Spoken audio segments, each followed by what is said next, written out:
নমস্কার, আপনারা দেখছেন ইউটিউব চ্যানেল পুষ্পবিতার। আমি বিভা মাইতি।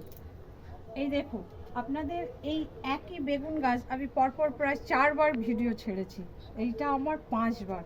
এই 5বারে আবার দেখুন কত বেগুন এসছে পরপর। এই দেখুন, এই যে কত বড় বড়, এই দেখুন, দেখতে পাচ্ছেন?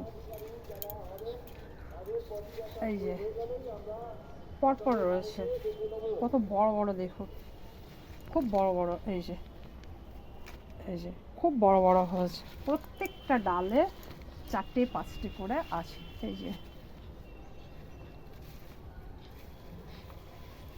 এই যে এখানেও রয়েছে, এখানেও রয়েছে, এইখানে রয়েছে। বাবা, কত ভেতরে এবং নিচের দিকে চলে গেছে, নিচের দিকে চলে গেছে।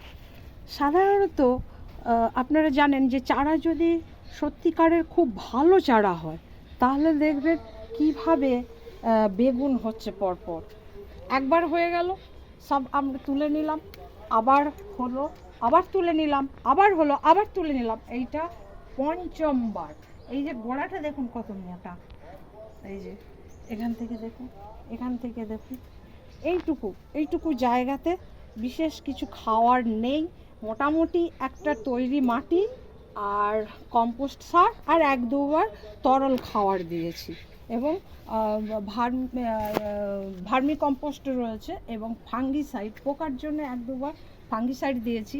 তবে পরিচর্যা খুব একটা করতে হয় না, বর্ষাকাল বলেই দেখুন এখন এই ফাঙ্গিসাইডে দেখুন পোকা এসে গেছে। আমাকে এবার 2-1 দিনের মধ্যেই ওষুধ স্প্রে করতে হবে, কারণ 1 বছরের গাছ গত শীতে বসিয়েছিলাম।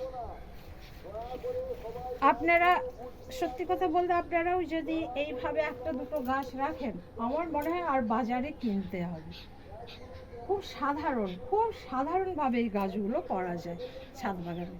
আপনারা গাছ যদি ভালোবেসে থাকেন, তাহলে এই ধরনের গাছ আপনারা রাখুন। আপনার যখন তখন খাওয়ারের জন্য তোলা যেতে পারে। এই যে সেই কাটিং করা আবার লঙ্কা গাছও, এই লঙ্কা গাছও 3rd টাইম। এই যে একই, মাত্র 6-7 ইঞ্চি টবে রয়েছে। এত মানে গাছ দুটো খুব ভালো পেয়েছি। আবার শীতকাল এসে গেল, তো কী বলবো বন্ধুরা, আপনারা তো ভালোবেসেই অনেক লাইক করছেন, আমার খুব ভালো লাগে, এবং আপনাদের আশীর্বাদে আমি খুব আপ্লুত। আমিও প্রত্যেক দিন ভিডিও আপনাদের সামনে তুলে ধরছি, আপনারা যাতে কিছু শিখতে পারেন বা এইভাবে করতে পারেন, তাহলে আমারও খুব ভালো লাগবে। অনেক অনেক লাইক করবেন, ভালোবেসেই করবেন, আর কিছু না। থ্যাংক ইউ, ধন্যবাদ, ভালো থাকবেন সবাই।